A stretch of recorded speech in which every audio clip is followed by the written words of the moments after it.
Warning, the following video contains opinions that are mine and not anyone else's. All viewers of Banditex are encouraged to form their own opinion and to not follow mine directly.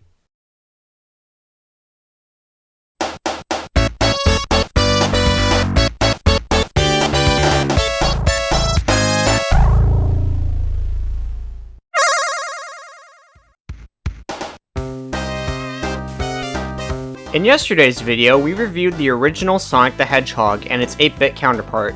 In today's video, we're doing Sonic the Hedgehog 2 on the Sega Master System. Wait, why this version first? For those unaware, this predates the release of the Sega Genesis version by a little over a month, which was released in Japan on November 21st and the 24th for the rest of the world. This game also saw a release on the Sega Game Gear, and this handheld release also came out before the Genesis version, launching on October 29th in Europe, November 17th in North America, and November 21st in Japan. So because each version of the 8-bit Sonic 2 came out before or on the same day as the Genesis game, we had to do this one first. Before we start, we had to address the elephant, or fox in this case, in the room. You see, Sonic 2 is the first game that introduced the world to Sonic's best friend and sidekick, Miles Tails Prower. Tails will go on to become one of the most important characters in the series going forward, but his backstory is never really addressed inside of these games we're looking at today, so we'll be covering that up real quick. Sometime after Sonic 1, Sonic travels to a new island in his biplane, this being West Side Island. Here Sonic does what he does best: go fast. A young two-tailed fox named Miles Prower notices Sonic and attempts to run with them. Sonic soon notices once Miles starts using his tails to keep up with them. Sonic takes a liking to the little guy and takes him under his wing. It's a cute backstory and one that would be retold in later games and other continuities. As for the real reason Tails is here, it was done to add multiplayer, and to give the Sonic series more characters so that way it could help rival the Super Mario series, which up to this point had Luigi tag alongside Mario for about 8 years. While we'll see later Sonic games drop the ball with writing for Tails, he's great at this point in the series, and I couldn't imagine Sonic games without him. Now that we have talked about our new character, let's hop right into Sonic 2 on the Sega Master System. The game's story takes a somewhat dark turn this time around. Instead of Eggman simply polluting the island and Sonic needing to stop him, Eggman this time kidnaps Sonic's new friend Tails and holds him hostage. In exchange for Tails' safe return, the Doctor tells Sonic to gather the 6 Chaos Emeralds on South Island. As we'll see later, this is a big change from the Genesis version, which doesn't even take place on the same island. I do like this change, but the story itself feels pretty clumsily made overall. Eggman wants Sonic to gather the Chaos Emeralds for him, yet he builds these robots to act as bosses at the end of each zone? Eggman rescuing Sonic from this lava pool at the end of Underground Zone makes sense in the context of the story, but why is he making these robots that are directly attacking Sonic? This is how the final emerald in the game is obtained, and this only happens if you collect the other 5 prior, but it just makes no sense. What is your plan, Eggman? I understand that you need bosses in a game like this, but making these guys Emerald Guardians or something like that would have made a little more sense. Hell, even just letting these guys dick around until Sonic smacks them first would better justify these bosses. I'm jumping ahead a bit in this since I don't know where else to say it, but failing to collect every emerald sees Sonic run in the end credits alone, only to look up and see Tails in the sky. So does this mean Eggman killed Tails? That's pretty fucked up, Sega. Of course, the story isn't important, so let's talk about the gameplay. Sonic 2's gameplay is very similar to both versions of Sonic 1. Sonic still can only run, jump, and roll, with the famous spin dash move not being present. We somehow have less power-ups this time around. Shields are completely gone, and the Speed Shoes power-up is incredibly rare now. It exists, apparently, but I have never found it in my recorded runs. Checkpoints are absent as well, but most of these levels can be beaten in less than a minute and a half if you know where to go. So this to me isn't an issue. Just like the 8-bit rendition of Sonic 1, collecting 100 rings will set you back to 0 for whatever reason, but now you can at least collect the rings after taking a hit. I also noticed that Sonic jumps slightly further from a roll than he would jumping normally, though this is a minor difference and is more of a speedrun strat rather than a new move. Where 8-bit Sonic 2 stands out from its prequel is in the new tools Sonic can use to aid him. This ranges from a minecart, hang glider, and an air bubble.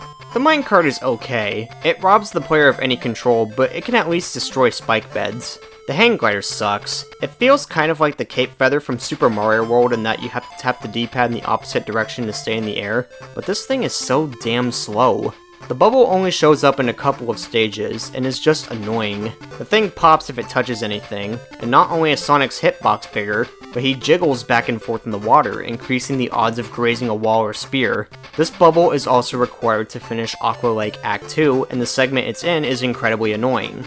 That brings me to my biggest gripe with 8-bit Sonic 2. The levels this time around are all over the place in quality and difficulty. The game starts in Underground Zone, which is full of lava pools and fireballs, yet the zone afterwards, Sky High Zone, is much easier and simple. Green Hills Zone, not to be confused with Green Hill Zone without the S, is the 4th zone in the game, and the opening act is easier than anything else in the game, and both of the main acts are loaded to top and bottom with rings for easy lives.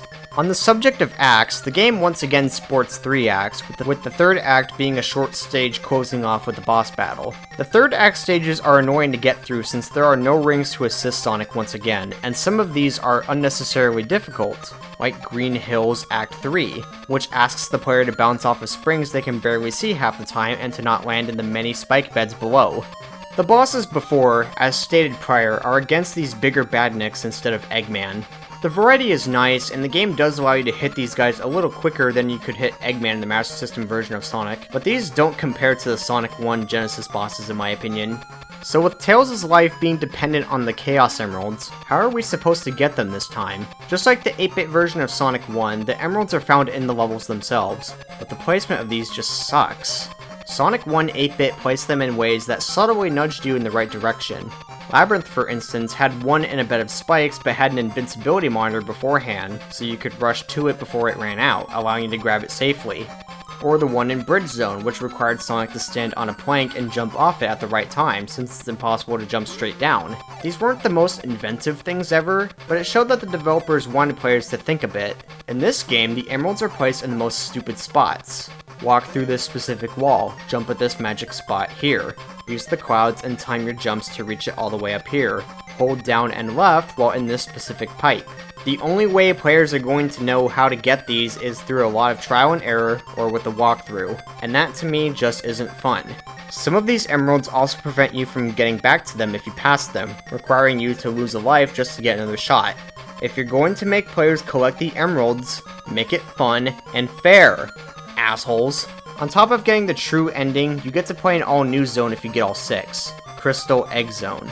This zone is an incredibly dull romp through this crystal wonderland with flying robot fish and tons of rings and lives to nab.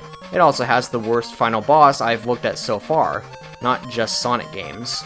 The Eggman fight here is just Sonic flying through tubes and needing to hit Eggman at the right time. This fight is a test of patience and goes on for way too long. The ending isn't even satisfying. You chase Eggman, he gets away, and Tails is saved. In the last 8-bit game, Sonic teleported right onto Eggman just as he was getting away to destroy his Eggmobile. This ending doesn't even have that. At least the presentation is on par with the original 8-bit game. In fact, I think it's better. The game sports completely new environments from the Genesis game, and the game runs a little better as well. There's no slowdown like there was in Bridge Zone. The music this time around is even better. Zones like Scrambled Egg and Underground simply slap. We also have the beauty that is Green Hills Zone, which was reused for the instrumentals in the Japanese and European theme songs for Sonic CD, Toot Toot Sonic Warrior. Sonic 2 on the Master System, as a full package, is a letdown. I do like some of the levels in this game, but the problems this game has are simply too hard to ignore. While not a terrible game, this one just isn't as good as the last one. I give Sonic 2 on the Master System a 6 out of 10. We're not done just yet. Let's look at the Game Gear port. This is basically the same game, but with one massive problem: the screen resolution. Now it may look like I'm doing well, and first off, thank you. But more importantly, I'm only doing this well because I practiced the Master System levels so much, and I've played this version of the game plenty of times already. I may not struggle with this version now, but on my first go, this game kicked my ass so hard I couldn't sit for days. The Master System version's level design was already pretty problematic at times, but this game zooms the action in too much. And the screen itself is much harder to see if you're playing on a real Game Gear, which I strongly advise you to not do unless you hate yourself. The only other noteworthy change is that the boss's music has been changed. I think the new song is better, even if the loud beeping before the looping point is a bit grating.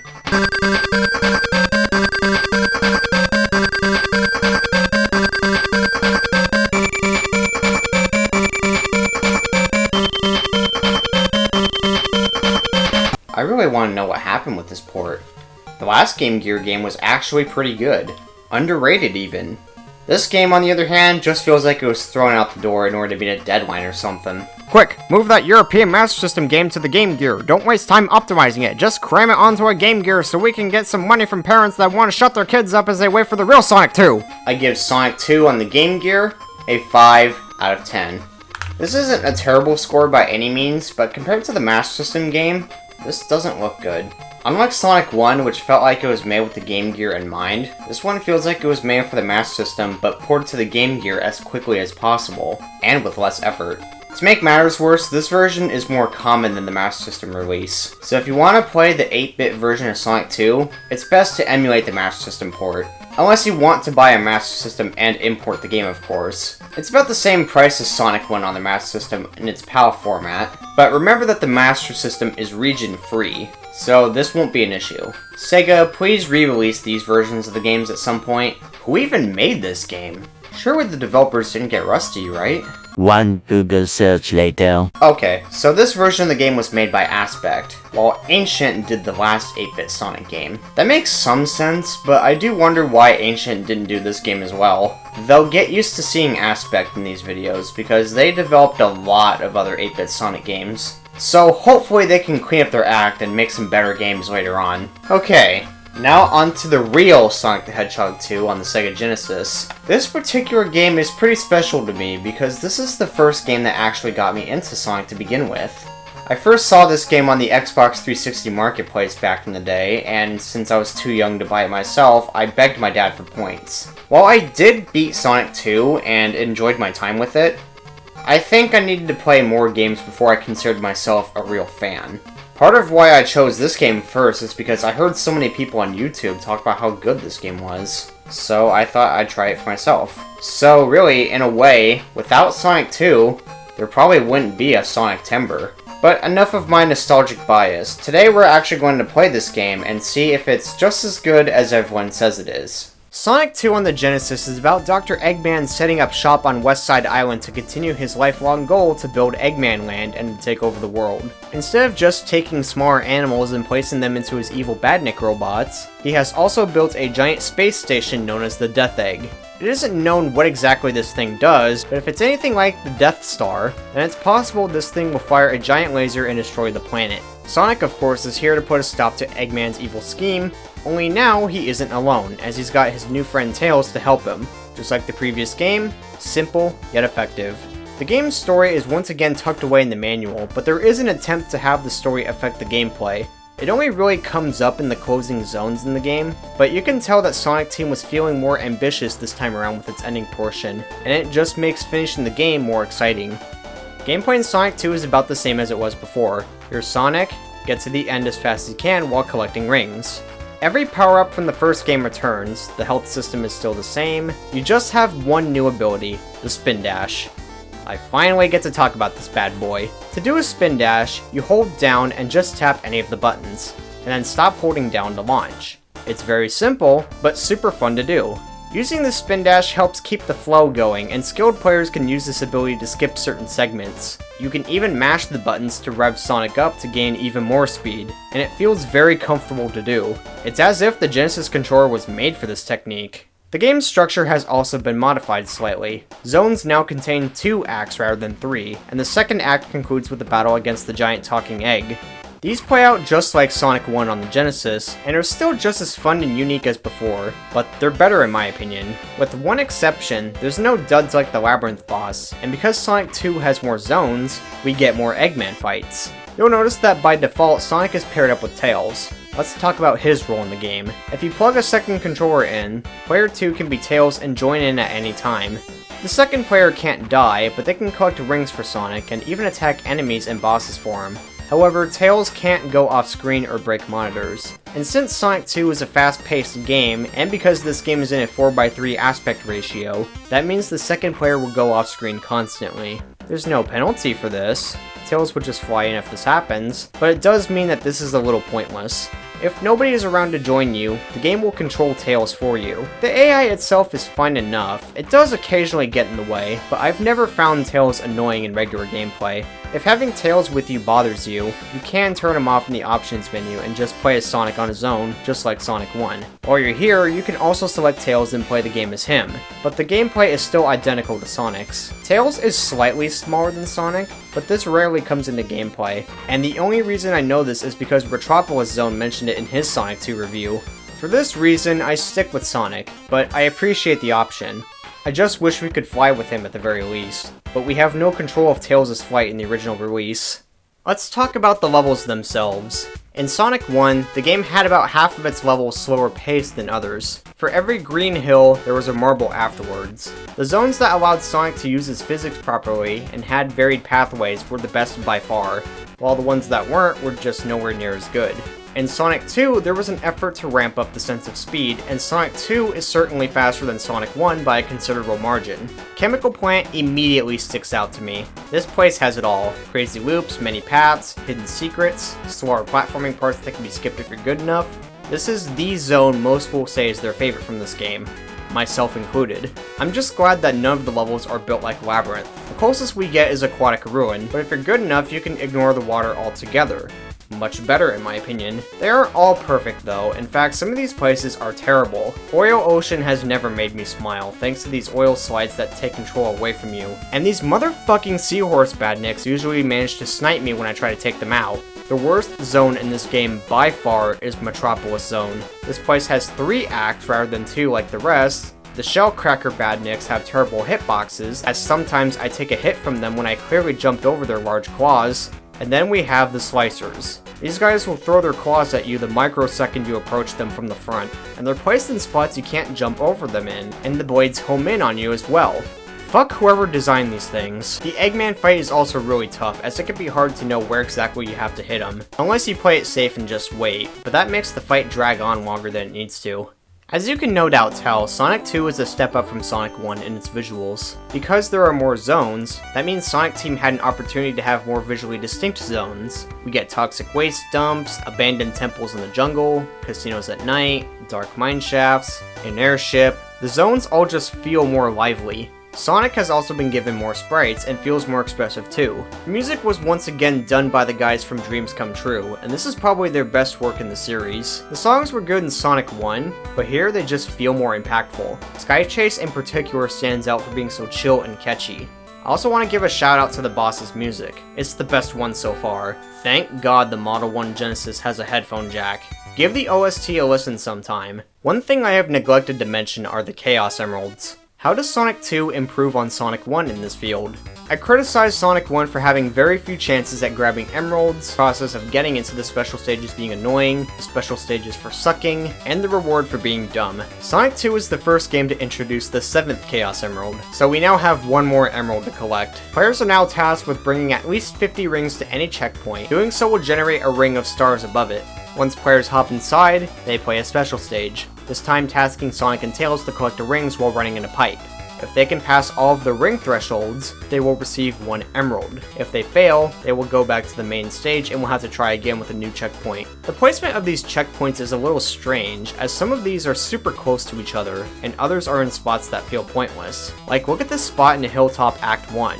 Why is there a checkpoint at the end of the stage? So in terms of attempts, you have many more. This entry method is still better in my opinion, as Sonic 1 got a bit too tense if you were having bad luck or just sucked at the rotating mazes. The special stages themselves are more straightforward in their design than Sonic 1, but they're really hard, and for the wrong reasons. The pipes use a pre-rendered look, which looks impressive, but it leads to obstacles coming out of nowhere. It can be tough reacting to ring or bomb placements if you aren't familiar with the layouts of these, and the game is pretty strict on ring requirements, especially later on. These get worse if you have Tails with you, since the requirements are 10 rings higher, and while your Fox sidekick can also grab rings, his AI doesn't react fast enough, so Tails becomes more of a hindrance rather than a reliable helper, unless you have another player helping you and has these layouts memorized down to a T. As for the rewards, collecting all 7 emeralds will allow Sonic to transform into Super Sonic, which is achieved by jumping while holding 50 rings. In this state, Sonic runs faster, jumps higher, and is invincible, so as long as he doesn't get crushed, fall into a pit, or drown. Super Sonic is game-breaking, but it's something players have to bust their asses off to obtain,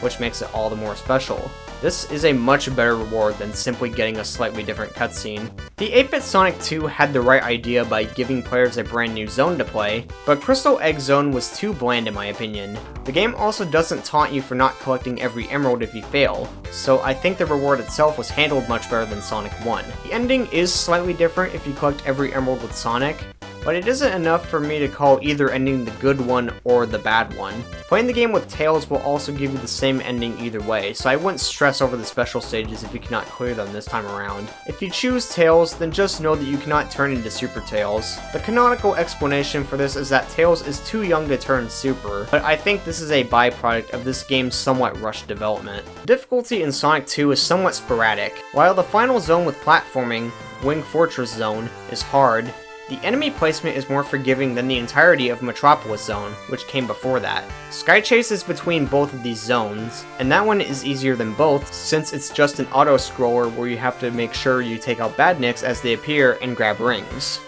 As for Sonic 2's overall challenge, I would say this game is harder than Sonic 1 on the Genesis. The game does still offer enough lives, continues, and checkpoints to keep people going, isn't like the game devs forgot to include these, but the game may surprise players at points. Continues are limited, but every act will give you one if you can earn enough points through the ring and or time bonus. The easiest way to get continues is to bring 100 rings to the end of an act. I'm about done with Sonic 2, but I want to talk about the final battle with Dr. Eggman. Final battle in Death Egg Zone is pretty tough, or should I say battles. You start by fighting this Sonic robot. You have to hit it from the front, as touching the spines in the back will result in death since this zone has no rings. Afterwards, you chase Eggman, who is a surprisingly good runner for someone who's that fat. Eggman hops into a large robot and must be taken out. This fight takes 12 hits to beat rather than the standard 8, and unless you get the timing down, it will be a struggle to win.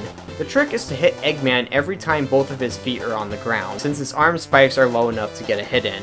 It can take a lot of practice, and the thought of beating both bosses without taking damage can be stressful, but I have grown to love these fights after getting good at them. These used to seriously suck for me, but now I always look forward to this portion of the game. But I've just scratched the surface. You see, Sonic 2 has one major change over the original game, that being the new 2-player mode. While the base game has co-op, this game also has a competitive multiplayer mode, so we better have a look. Here you get 3 zones to play: Emerald Hill, Casino Night, and Mystic Cave. The objective here is to race the other player to the end, but both players will be graded on who gets to the end first and who has the most rings. These special stages were not made for multiplayer. You see, player 1 takes the lead at the start, and the position is changed each time either player jumps. What this means is this turns into a mindless jumping bout. This part of the game is a bit unbalanced if you ask me, but the racing portions are pretty fun for what they are. They're mainly held back by the limitations of the Sega Genesis though, so the stretched sprites can be hard to look at sometimes, and the slowdown can be pretty bad at points. Overall, this is a harmless addition, but I wouldn't call it a highlight of Sonic 2. More levels would have been nice, but I won't dock points for that.